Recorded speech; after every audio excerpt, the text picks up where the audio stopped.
رسول بخش رئیس صاحب، آپ کو کیا لگتا ہے کہ تحریک انصاف بار بار احتجاج کر رہی ہے اور جب سے یہ حکومت بنی ہے اس کے بعد سے ہم نے تحریک انصاف کو سڑکوں پر ہی دیکھا ہے، کیا کارگر ثابت ہو سکتی ہے تحریک انصاف کی یہ حکمت عملی؟ دیکھیں، یہ ابھی اوائل میں تحریک ہے، اس کے بارے میں حتمی طور پر تو ہم کچھ نہیں کہہ سکتے، لیکن جو تاثر وہ پیدا کرنے کی کوشش کر رہے ہیں حکومت کے بارے میں، وہ کوئی مثبت تو نہیں ہو سکتا اگر مسلسل احتجاج جاری رہے، اور جس قسم کے سوالات انتخابات کے حوالے سے وہ اٹھا رہے ہیں، اگر وہ اسی طریقے سے اٹھاتے رہے تو دنیا میں بھی تاثر مثبت نہیں جائے گا۔ اور سب سے بڑی بات یہ ہے کہ اگر پاکستان کے بارے میں ہمارے داخلی سرمایہ دار یا باہر کے سرمایہ دار یہ سوچتے ہیں کہ یہاں پہ بے چینی ہے، یہاں پہ لوگ حکومت سے خوش نہیں ہیں، اور یہاں پہ ایک ایسی حزب اختلاف ہے جو یہ سمجھتی ہے کہ گزشتہ انتخابات میں اس کو کامیابی ہوئی ہے، لیکن اس کی کامیابی کو ریگ کیا گیا ہے، اس کو ڈینائی کیا گیا ہے، اقتدار کسی اور کو سونپ دیا گیا ہے، تو یہ مثبت اشارے نہیں ہیں سرمایہ کاری کے لیے، معیشت کے استحکام کے لیے۔ جو اس وقت ریاستی ادارے اور موجودہ حکومت چاہتی ہے کہ سب مل کے ہم آگے بڑھیں اور معیشت کو بحال کریں، تو میں سمجھتا ہوں کہ جب تک احتجاج رہیں گے، اور اگر دیگر سیاسی جماعتیں بھی اس میں شامل ہوتی گئیں اور کبھی کوئی اس میں زور اس نے پکڑ لیا، تو ظاہر ہے کہ مشکلات پیدا ہوں گی حکومت کے لیے، اور اب بھی پیدا ہو سکتی ہیں۔ تو اسی لیے تو ہم تو ہر دفعہ یہی کہتے ہیں کہ مفاہمت کی طرف آگے بڑھایا جائے، قدم بڑھایا جائے، اور یہ ذمہ داری ان لوگوں کی نہیں ہے جو جیلوں کے اندر بیٹھے ہوئے ہیں، یہ ذمہ داری تو ان کی ہے جن کے پاس ریاستی اقتدار ہے اور جن کے پاس اس وقت حکومت ہے، کہ اگر چاہتے ہیں کہ ملک ترقی کرے تو استحکام کے لیے سب کو کام کرنا ہوگا۔ سنیں، رانا ثناء اللہ صاحب نے بھی کہا ہے کہ سیاست میں مذاکرات سے کوئی انکار نہیں کر سکتا، لیکن پی ٹی آئی تو کسی کے ساتھ بیٹھنے کو تیار نہیں ہے۔ دیکھیں ایسا نہیں ہے، میرے خیال میں وہ بیٹھنے کے لیے تیار ہوں گے اگر انہیں یقین ہو کہ وہ اپنے مقاصد کو وہ حاصل کر سکتے ہیں۔ کہ اگر حکومت یہ چاہتی ہے کہ مذاکرات کا مطلب یہ ہوگا کہ ان کی حکومت کو جائز سمجھ کے یہ خاموشی سے گھر بیٹھ جائیں، تو ایسا تو اس کے لیے تو مقاصد، یہ تو ان کا مقصد نہیں ہے، اس کے لیے تو وہ احتجاج کر رہے ہیں، مذاکرات پہ نہیں آئیں گے۔ مذاکرات میرے خیال میں کرنے کے لیے اس وقت نہ حکومت سنجیدہ ہے، تیار ہے، نہ ریاستی ادارے سنجیدہ ہیں، تیار ہیں۔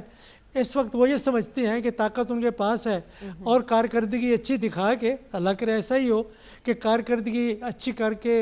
معیشت کو استحکام دے کے ہم عوام میں اور دنیا میں ایک مقام اور ایک تاثر ایسا پیدا کریں گے کہ یہ حکومت اچھا کام کر رہی ہے تو اس کو کام کرنے کی لیکن اجازت جیسا کہ آپ نے کہا کہ اس اس وقت کو یہ کوئی موقع سنجیدہ ملنا دکھائی نہیں دے چاہیے۔ رہا مذاکرات کے لیے، لیکن اس کے باوجود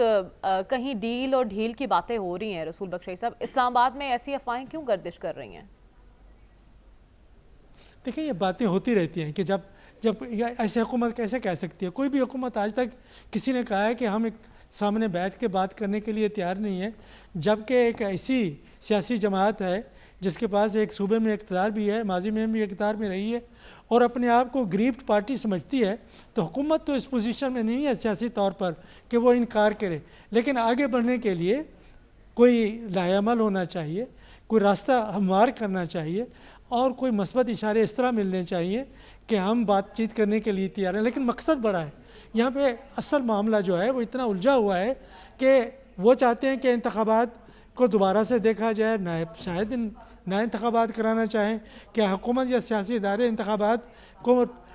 غلط ماننے کے لیے وہ تیار ہوں گے؟ کیا یہ کہیں گے کہ ہم نے دھاندلی کی ہے، اور کہیں گے کہ یہ حکومت ناجائز ہے اور ہم دوبارہ سے انتخابات کرانے کے لیے تیار ہیں؟ تو ظاہر ہے کہ جو مسائل الجھے ہوئے ہیں انتخابات کے حوالے سے، وہ ایسے ہیں کہ مذاکرات کی طرف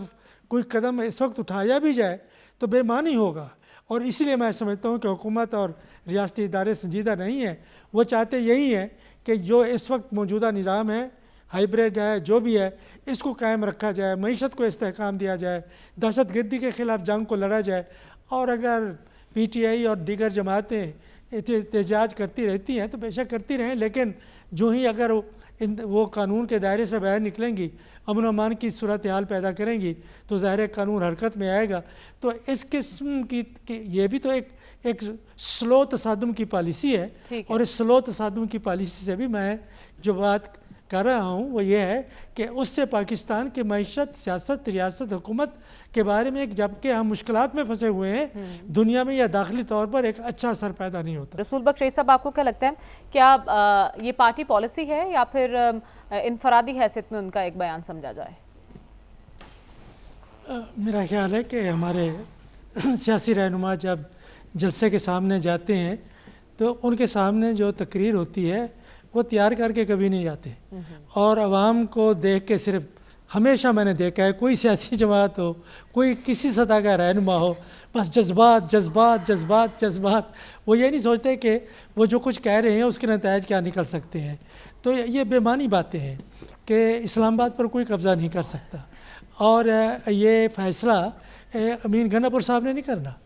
اور یہ فیصلہ کسی اور نے کرنا ہے، اور ابھی وہ فیصلے کا وقت نہیں آیا۔ لیکن ہماری جو سیاسی جماعتوں کی، خصوصاً جو حزب اختلاف میں رہی ہیں، ان کی تو تاریخ ہی یہی ہے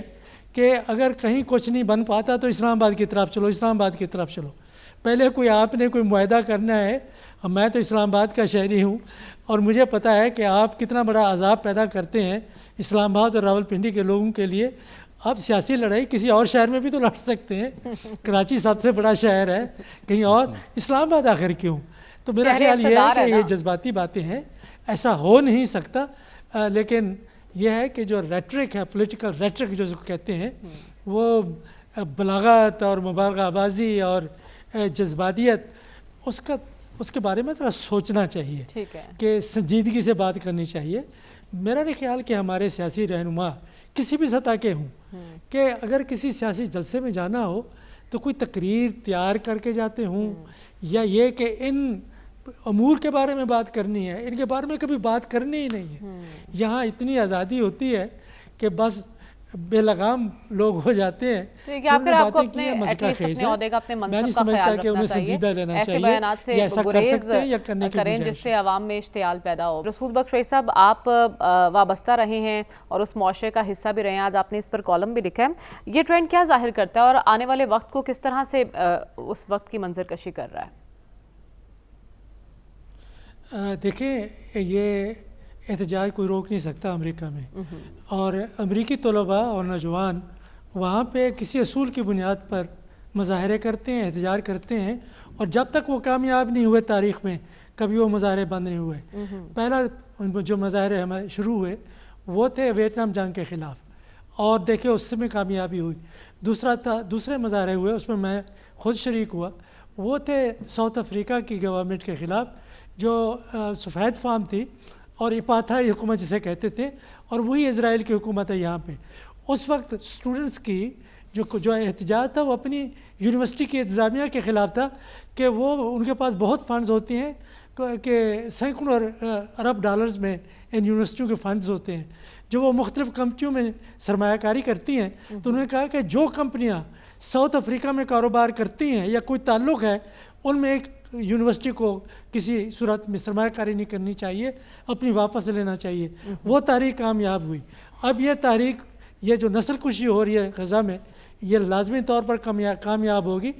روزانہ پھیلتی جا رہی ہے۔ اب یہ لندن کا رخ کرے گی، پیرس کا رخ کرے گی، یورپ کے دیگر ممالک کا رخ کرے گی کہ وہاں پہ کم از کم کچھ انسانیت زندہ ہے، طلباء میں وہاں پہ جان ہے، کہ ہماری طرح نہیں ہے کہ طلباء کسی سیاسی جماعت کے لیے تحریکیں چلاتے ہیں، وہاں اصول کے لیے چلاتے ہیں، کسی سیاسی جماعت سے وابستگی نہیں، کسی مذہب کا تعلق نہیں، کسی نسل کا تعلق نہیں۔ ابھی دیکھتے ہیں تو ڈاکٹر صاحب، یہ جو گرفتاریاں ہو رہی ہیں اور جو استعفے ڈیمانڈ کیے جا رہے ہیں، کیا آپ ایسے ٹیکٹکس بھی نہیں روک سکتے ان اسٹوڈنٹس کو؟ نہیں، پھر کسی صورت میں روک سکتے ہیں۔ اب دیکھیں، یہ جو ڈیموکریٹک پارٹی اور ریپبلکن پارٹی ہے، ان کے ابھی کنونشن ہوں گے۔ ڈیموکریٹک پارٹی کا کنونشن شکاگو میں ہونے والا ہے، اگست کے شروع میں ہوگا۔ جب وہاں پہ کنونشن ہوگا، یہ سارے لوگ وہاں پہ جائیں گے، ہزاروں کی تعداد میں وہاں لوگ ہیں اور احتجاج کریں گے بائیڈن کے خلاف۔ اس وقت کی صورت حال ہے کہ میڈیا جو ان کے ساتھ ہے، سیاسی جماعتیں، جوئش لابی، سرمایہ دار، سارے ایک طرف ہیں، ساری دنیا کی طاقت ایک طرف ہے، اور صرف اس وقت اٹھا کھڑا ہے تو وہ نوجوان ہے مغرب کا، جس کو میں سمجھتا ہوں خراج تحسین پیش کرنا چاہیے۔ کاش ہمارا نوجوان اٹھتا، کاش ہمارے حکمران کچھ زبان سے کچھ کہہ دیتے، دل میں ہی کچھ کہتے تھے، کوئی دعا ہی کر دیتے. یہ تو خوف کے مارے مرے جا رہے ہیں اور اس طرح سے مرتے رہیں گے. ڈاکٹر صاحب آنے والے انتخابات پر آپ اس صورتحال کی کیا اثرات دیکھ رہے ہیں رسول بخش رئیس صاحب؟ میں سمجھتا ہوں کہ یہ بائیڈن صاحب کسی صورت میں منتخب نہیں ہو سکتے، اور یہ وثوق سے کہنا بڑی مشکل بات ہے، لیکن میں اس وقت یہ بات کہہ رہا ہوں. لیکن یہ ہے کہ اس میں کافی بے یقینی سی صورتحال ہے، لیکن وہ نہیں ہو سکتے. اور یہ بھی وہ ممکن ہے کہ ڈیموکریٹک پارٹی کہے کہ اس سے جان چھڑاؤ اور کوئی اور بندہ، کسی اور بندے کو لے آؤ. تو یہ اس وقت ڈیموکریٹک پارٹی یہ پوری، دیکھیں دونوں جماعتیں جو ہیں ایک پوری ایک پولیٹیکل اسٹیبلشمنٹ ہے امریکہ کی، میڈیا اس کا حصہ ہے، باقی سیاسی اداروں کی وہاں اتنا اہمیت نہیں ہے. اصل چیز جو ہے وہ ملٹی نیشنل کارپوریشنز ہیں جن کے پاس سرمایہ ہے، وہ سب اکٹھے ہیں. اور ظلم یہ ہو رہا ہے کہ ایک چھوٹے سے علاقے میں فلسطینیوں کو مارا جا رہا ہے، بچے مر رہے ہیں، عورتیں مر رہی ہیں. انسانیت ہے کہاں پہ ہے؟